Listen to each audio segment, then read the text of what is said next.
সকালে ঘুম থেকে উঠেই জানলা দিয়ে উঁকি মারতেই দেখতে পেলাম বাইরে বৃষ্টি পড়ছে, আর সঙ্গে আমাদের হাতে চলে এলো গরম গরম চা। এটা আমাদের দ্বিতীয় দিন সুন্দরবনে, আর আমরা চা খেয়ে রেডি হয়ে বেরিয়ে দেখছি বৃষ্টি কমে গেছে। তো এখন আমাদের টোটো করে নিয়ে যাওয়া হবে আমাদেরকে বোটে ওঠানোর জন্য।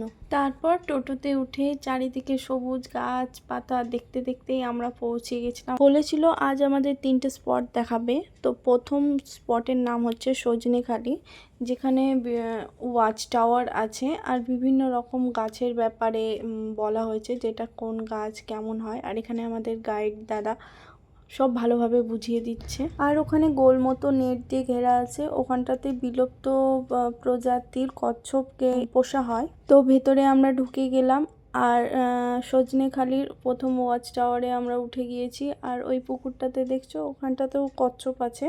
এই কচ্ছপগুলো যখন বড় হয়ে যায় তখন এদের সুন্দরবনের নোনা জলে ছেড়ে দেওয়া হয়। আর এই বাগানের ভেতরে এই রাউন্ড মতো যেটা পুকুরটা দেখতে পাচ্ছ, ওটা হচ্ছে মিষ্টি জলের পুকুর, যেটা করা হয়েছে বাঘের জন্য, যেন বাঘরা এসে ওখানে মিষ্টি জল খেতে পারে। আর এখান থেকে বেরানোর সময় আমরা দেখতে পাচ্ছিলাম কুমিরটা জলের ভেতরেই আছে, লেজটা হয়তো তোমরা দেখতে পাচ্ছ।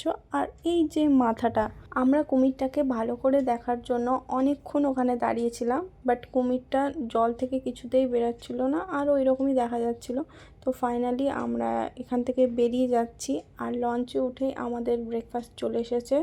আজকে হয়েছিল কাবলি আলু ছোড়ার তরকারি, আর হচ্ছে লুচি, আর অবভিয়াসলি মিষ্টি। খাওয়ার পরে সেকেন্ড স্পট হচ্ছে দোবাকি ক্যাম্প, যেখানে অনেক গাছপালা আর সেই জঙ্গলটাকে দেখার জন্য একটা ওয়াচ টাওয়ার। আমরা ওটা দেখে বেরিয়ে গিয়েছিলাম বাঘের এলাকার দিকে।